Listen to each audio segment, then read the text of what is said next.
बहू शुभ नहीं है। कमरे से बाहर आप जाएंगे या मैं चली जाऊं? मैं अब आपके साथ एक पल नहीं रहना चाहती। दम घुटता है मेरा यहाँ। हाँ, जैसे कि मैं तुम्हारे साथ रहना चाहता हूँ। तो डाइवोर्स ले लीजिए मुझसे। क्यों ही आप मेरे साथ रहते हैं? अपनी माँ के साथ रहिए, अपनी बहन के साथ रहिए, अपनी बहन के बच्चों को ही अपना बच्चा समझ के पालिए और पोसिए। अपने बेटे बहू के कमरे से जोर जोर से ऐसे चिल्लाने की आवाज सुनकर सुमित्रा वहां भाग कर आती है। आज तक हमारे घर में ऐसी चिल्लम चिल्ली नहीं हुई बहू। आए दिन तुम दोनों के कमरे में ऐसे चीखने चिल्लाने की आवाज आती है कि मेरी रूह कांप जाती है। अच्छा लगता है क्या? घर में तुम्हारे पापा जी भी है, वो हार्ट पेशेंट है। बाहर पड़ोसी भी सुनते हैं ये आवाजें, सब बातें बनाने लगे हैं बहू। अच्छी बात है ना मम्मी जी की बातें बन रही है। और आप बताइए सुमित, कमरे से बाहर आप सो रहे हैं या मैं सोने जाऊं? क्योंकि मैं गई ना बाहर तो बस हॉल तक नहीं रुकूंगी, मोहल्ले तक जाऊंगी इस बार। हाँ। और बिस्तर से तकिया उठाकर सुमित जनवरी को ठंड में भरी रात में हॉल में बिना रजाई के ही सोने चला जाता है। अपने बेटे की ऐसी हालत देखकर सुमित्रा अपने कमरे में जाकर कूट फूट कर रोने लगती है। कैसे अशुभ पैर की बहू ले आए जी हम। क्या सोचा था और क्या हो गया। हमारे घर की शांति ही खत्म हो गई जी। जीवन तो यही है सुमित्रा जी, हर कदम पर जंग है। न जाने हमसे क्या भूल हो गई। ये कहानी शुरू होती है सुमित्रा निवास से, जहां घर के सभी लोग नई बहू के आने के स्वागत में नजरें बिछाए बैठे थे। अरे भैया, आपने दरवाजे पर तो फूल लगाए ही नहीं, और ये सीढ़ियों पर कैसे गेंदे के फूल लगा दिए आपने? प्रिया आएगी तो सोचेगी हमने पैसे बचा लिए। ये सारे गेंदे के फूल हटाकर यहाँ गुलाब के फूल लगाइए और फर्श पर गुलाब की पंखुड़ियाँ बिछा दीजिए। ठीक है ना मम्मी? आखिरकार मेरे इकलौते छोटे भाई की दुल्हन आ रही है। मामी आएगी, मेरी मामी आएगी। सबसे ज्यादा खुश ना आज यही लग रहा है। आखिरकार इसकी नई मामी जो आने वाली है। बैठे रहना मामी की गोद में। आज से तो मैंने तुझे तेरी मामी के हवाले कर दिया। और जिस बहू का इंतजार स्नेहा और सुमित्रा कर रही थी, वो सुमित का हाथ पकड़े गाजे बाजे के साथ दरवाजे पर पहुंचती है। अरे मम्मी, जल्दी से आरती की थाली लेकर आओ, देखो प्रिया आ गई है। ये ले बहू इस घर की चाबी। आज से यह घर तेरे हवाले हुआ। सास हो तो आंटी जी जैसी, जो दरवाजे पर ही अपने घर की बहू को चाबी दे रही है। अब इसके बाद चाहकर भी कोई बहू अपनी सास से लड़ नहीं सकेगी। अरे वो सब तो कहने की बात है बहू। जो बहू घर में कलेश करना चाहेगी ना, वो तो कलेश करके ही रहेगी। और सभी लोगों के सामने प्रिया सुमित की पत्नी बनकर अपने ससुराल आ जाती है। सारी रस्में होने के बाद सभी मेहमान अपने अपने घरों को लौटने लगते हैं। बहुत ध्यान रखना, कोई भी मेहमान खाली हाथ ना जाए। सभी के लिए अच्छे से गिफ्ट्स और ड्राई फ्रूट्स पैक करके देना। अब टेंशन मत लीजिए मम्मी जी, वो सब मैंने पहले ही कर दिया है। और सबसे बड़ा डिब्बा बनाया है मैंने दीदी का, है ना? अच्छा। रसोई के बाहर खड़ी स्नेहा ये सुन लेती है। अपने छोटे भाई की बीवी के मुंह से ऐसी बात सुनकर स्नेहा की आंखों में आंसू आ जाते हैं और वो कोने में सभी से दूर जाकर फूट फूट कर रोने लगती है। अरे क्या हुआ बेटा, तू रो क्यों रही है? अचानक से आज ये घर बड़ा पराया सा लग रहा है बाबूजी। चलो रोहन, बैग्स पैक कर लो, हमें घर जाना है। नहीं नहीं नहीं रोहन, नहीं, मम्मी को छोड़कर कहीं नहीं जाएगा। एक थप्पड़ मारूंगी अगर जिद की तो। स्कूल नहीं जाना है क्या तुम्हें? अरे अरे, अब वो बच्चा नहीं रहा दीदी, तुम उस पर हाथ क्यों उठा रही हो? और क्या हो जाएगा अगर कुछ दिन यहाँ रुक जाएगा तो? और तुम्हें क्यों जल्दी मच रही है जाने की? तुम्हें तो कितना शौक था कि मेरी पत्नी पर हुक्म चलाओगी। वो सब तो बस कहने की बात होती है सुमित। मैं चाहती हूँ कि प्रिया यहाँ पर खुशी से रहे बस।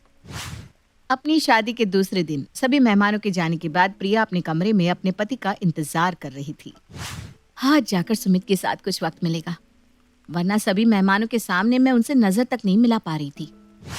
दरवाजे पर अपनी नजर टिकाए प्रिया सुमित की राह देख रही थी कि वहां सुमित के पहले रोहन आ जाता है। मम्मी, मैं आज आपके पास सोऊंगा। हाँ बिल्कुल, आज मेरा रोहन मामा मामी के बीच में सोएगा। अपनी इच्छा को मन में दबाए प्रिया रोहन को अपने साथ ही सुला लेती है। अगली सुबह जब प्रिया किचन में खाना बना रही होती है, वहाँ सुमित्रा आ जाती है। क्या बना रही हो बहू? सुमित की पसंद के छोले चावल। उन्हें छोले चावल बहुत पसंद है ना मम्मी जी? अरे बहू एक काम कर, तू बाकी लोगों का खाना देख ले। सुमित तो मेरे हाथ के ही छोले खाता है। अगर उसे मेरे हाथ के छोले ना मिले ना तो नाराज हो जाता है। बेकार में तुम दोनों के बीच अनबन हो जाएगी। सुमित्रा के मना करने के बाद भी प्रिया अलग से छोले बनाती है और अपने पति के सामने 2 कटोरियां रखती है। इसमें से 1 कटोरी के छोले मैंने बनाए हैं और दूसरा मम्मी जी ने। अब आपको खाकर बताना है कि कौन से छोले ज्यादा स्वादिष्ट लग रहे हैं आपको। सुमित छोले खाता है पर उसे पता ही नहीं चलता कि उसकी माँ के बनाए हुए छोले कौन से हैं और प्रिया के कौन से, और वो प्रिया के ही छोले को अच्छा बता देता है।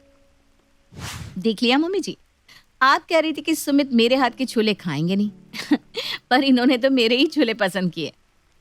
नहीं, मम्मी आई ने मामा से नानी को दूर कर दिया। ये क्या तरीका है बोलने का रोहन? जरा भी तमीज नहीं है क्या तुम्हें? एक थप्पड़ मारूंगी। अरे अरे, वो बच्चा है यार प्रिया, तुम उसे कैसे डांट सकती हो? मुझे नहीं खाना, जा रहा हूं मैं। प्रिया को आए हुए अभी 1 हफ्ता भी नहीं हुआ था कि सुमित्रा के घर पर बर्तन बजने लगे थे। अब आए दिन किसी न किसी बात पर प्रिया का गुस्सा सभी पर निकल जाया करता। 1 महीने बाद प्रिया अपने लिए कुछ शॉपिंग करके बाहर से आती है।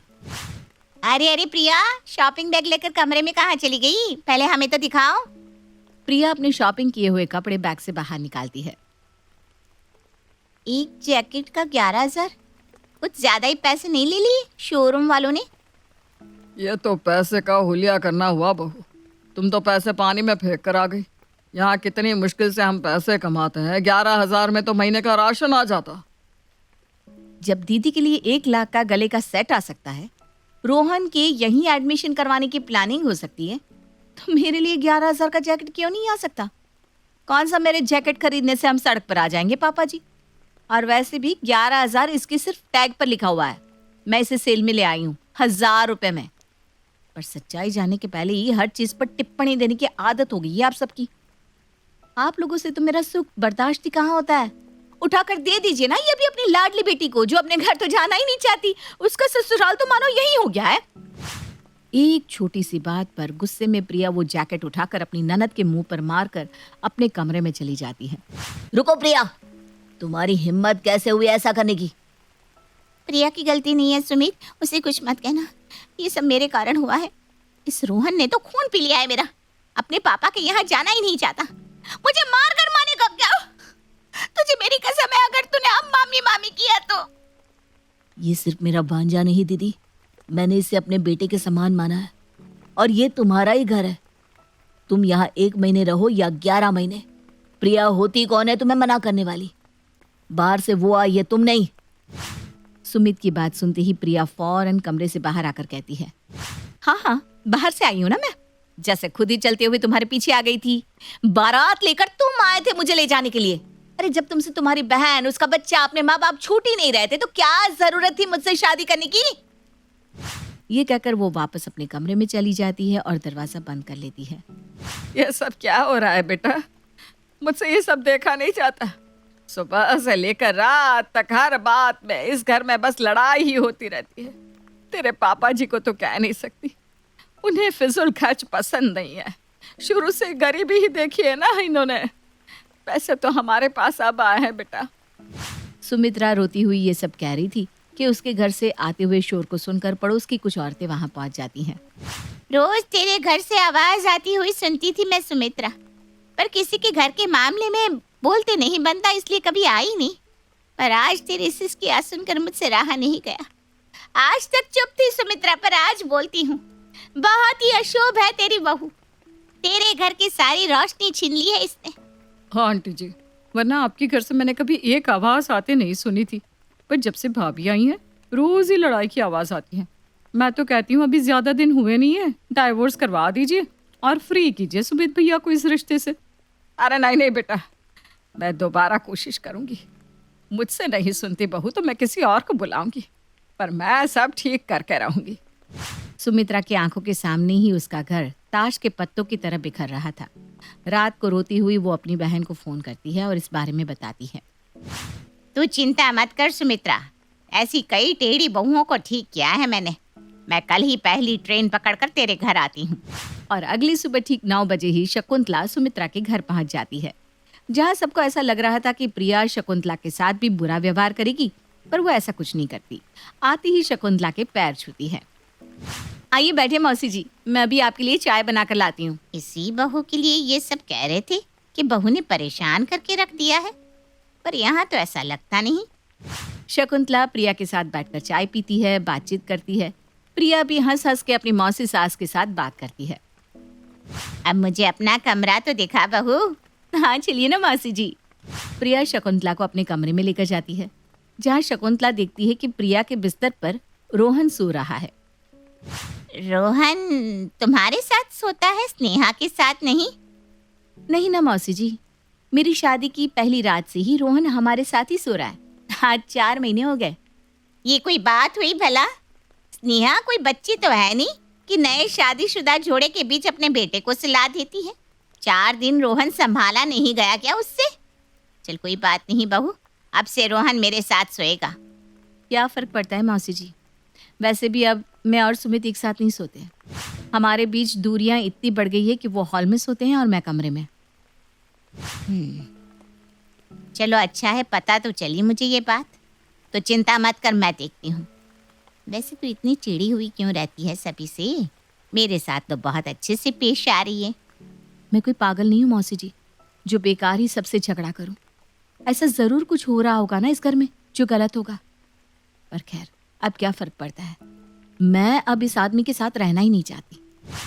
शकुंतला 24 घंटे अपनी पैनी नजर सबकी बातचीत पर रखती है। रात को जब सुमित अपने काम से वापस लौटता है तो शकुंतला उसे समझाकर प्रिया के कमरे में जाने को कहती है। चलो ये तो गया अपनी बीवी के पास, अब दोनों मियाँ बीवी आराम से साथ बैठकर सारा मैटर सॉल्व करेंगे। वैसे ठंड बहुत हो गई है, स्नेहा को चाय बनाने को कहती हूँ। जैसे ही शकुंतला स्नेहा के कमरे के बाहर पहुंचती है। नहीं मम्मी, मुझे मामी के पास नहीं सोना, मुझे आपके पास सोना है। एक थप्पड़ मारूंगी ना, कहा ना अपनी मामी के कमरे में जाओ और जिद करो, मामू मैं आपके पास ही सोऊंगा। जा रोहन, मेरा अच्छा बेटा है ना तू। नहीं, मेरी नहीं मान रहा है ना, अभी तेरे पापा को कॉल लगाती हूँ। स्नेहा अपने पति को कॉल लगाती है। आप ही समझाइए ना इसे, कितनी मुश्किलों से मैंने सुमित और प्रिया के बीच के रिश्ते को इतना खराब किया है कि किसी भी वक्त उनका डिवोर्स हो सकता है। पर पता नहीं कहाँ से ये मौसी बीच में आ गई। उनके रहते मैं प्रिया के पास जा भी नहीं पा रही, तो कैसे उसके कान भरूं? क्या करूं जिससे वो झगड़ा करने पर मजबूर हो जाए? ऊपर से उन्होंने सुमित को प्रिया के कमरे में भेज दिया। इन दोनों को ना एक साथ समय नहीं मिलना चाहिए। अरे कोई बच्चा हो गया तो सारी की सारी प्रॉपर्टी हमारे हाथ से चली जाएगी। पर ये रोहन समझता ही नहीं। अरे बेटा, तेरे पापा तो कुछ कमाते नहीं, नाना जी का घर दिख रहा है ना कितना बड़ा है। अगर मामा मामी के बीच तू सोएगा तो उसके बाद ये घर तेरा हो जाएगा। फिर तो बड़ी स्कूल में जा सकेगा, अच्छे अच्छे कपड़े पहन सकेगा जैसे मामी पहनती है ना? तो इतने दिनों से तो वही कर रहा हूँ जो आप कहती है। मुझे कहाँ मिला सब कुछ? तुमने कहा था साइकिल दिलवाओगी, कहाँ दिलवाई? पता नहीं किसकी नस्ल है ये, पैसे का पिशाच हो गया इस उम्र में। एक ही बार में मिल जाएगा क्या सब तुझे? दिन भर ये खेलना है वो खेलना है। इतना ही दिमाग है तो ऐसा दिमाग लगा कि मामी तुझ पर हाथ उठा दी और मामा जी को मामी पर गुस्सा आ जाए और वो गुस्से में मामी को घर से निकाल दे। फिर तो बेटा साइकिल नहीं कार मिलेगी, कार। तो ये सब इस सपोली का किया धरा है। और गुस्से में एक लात मारकर दरवाजा खोलकर शकुंतला स्नेहा के कमरे में चली आती है। एक हाथ से स्नेहा के बाल पकड़े उसे खींचते हुए हॉल में ले आती है। सुमित्रा, संतोष जी, प्रिया, सुमित सभी यहाँ आओ। क्या हुआ दीदी? और आपने ये स्नेहा के बाल क्यों पकड़े हुए हैं? कहीं किसी ने आपके कान तो नहीं भर दिए? कान तो स्नेहा भर रही थी तुम सभी के, ताकि तुम्हारा बेटा पत्नी के रहते हुए भी कुंवारों जैसा जीवन बिताए और उसे कोई संतान ही ना हो पाए। फिर तो तुम लोगों की सारी संपत्ति का मालिक खुद ब खुद रोहन बन जाएगा। मौसी जी, कोई गलत फहमी हो रही है। मम्मी, मैंने ऐसा कुछ नहीं किया। अरे बेटा, मुझसे श्यान पट्टी। आवाज क्लियर तू बताएगी सबको कि मैं तेरा वीडियो सबको दिखाऊं? मेरा मुंह क्या देख रही है? मुझे पता था तू सच्चाई को झुठला देगी, इसीलिए मैंने तेरे और दामाद जी के बीच की बातचीत को फोन में रिकॉर्ड कर लिया था। और जैसे ही शकुंतला अपना फोन निकालती है, स्नेहा तोते की तरह सब बोलना शुरू कर देती है। तो मैं भी तो क्या करती मम्मी? मेरी शादी तो तुम लोगों ने तभी कर दी थी जब हमारी परिस्थिति अच्छी नहीं थी और एक ना के बराबर कमाने वाला पति मिला मुझे। उसके बाद तुम लोगों की हालत में सुधार आ गया, पर किसी ने मुझे एक फूटी कौड़ी तक नहीं दी। इसलिए मैं नहीं चाहती थी कि सुमित की कभी शादी हो, पर उसकी शादी हो ही गई। अब वो और प्रिया अगर एक साथ होते तो उसे बाप बनते देर नहीं होती, और अगर उनका खुद का बच्चा हो ही जाता तो प्रॉपर्टी में रोहन को कुछ भी नहीं मिलता। इसलिए प्रिया के घर आती ही मैंने उसके मन में आप सभी के लिए गलतफहमी पैदा करनी शुरू कर दी। मैं उसके कमरे में रोहन को भेज दिया करती ताकि सुमित पूरी रात रोहन में ही लगा रहे और अपनी पत्नी को देखने तक का समय ना मिले उसे। फिर मैंने एक दिन प्रिया के कान में ये बात भी डाल दी कि सुमित के मन में कोई और लड़की है, इसलिए वो प्रिया के करीब आना नहीं चाहता। अब ऐसी हालत में कोई भी अच्छे घर की लड़की उस नाम के रिश्ते को खत्म ही कर दी थी ना। मैंने हमेशा रोहन को अपने बेटे से बढ़कर माना है दीदी। तुम्हें कुछ चाहिए था तो मांग लेना था, ये सब क्यों किया तुमने? निकल जा इस घर से स्नेहा, मुझे ऐसी बेटी नहीं चाहिए। सुमित्रा फौरन अंदर जाती है और स्नेहा का बैग पैक कर उसे बाहर लाकर दे देती है। वो रहा दरवाजा, निकल जा बाहर। रुक जाइए दीदी, जिस प्रॉपर्टी के लिए आप ये सब कर रही थी उस प्रॉपर्टी का आधा हिस्सा तो पहले ही सुमित ने रोहन के नाम कर दिया था। ये लीजिए हमारे दूसरे फ्लैट के पेपर्स, रोहन के नाम है फ्लैट। अब हमारे घर दोबारा मत आइएगा। और कुछ इस तरह स्नेहा का राज सभी के सामने आ जाता है। जहाँ सभी को बहू अशुभ लग रही थी, वहाँ असल में अशुभ तो बेटी निकल जाती है। पर शकुंतला की समझदारी के कारण सुमित्रा का घर टूटते टूटते संभल जाता है।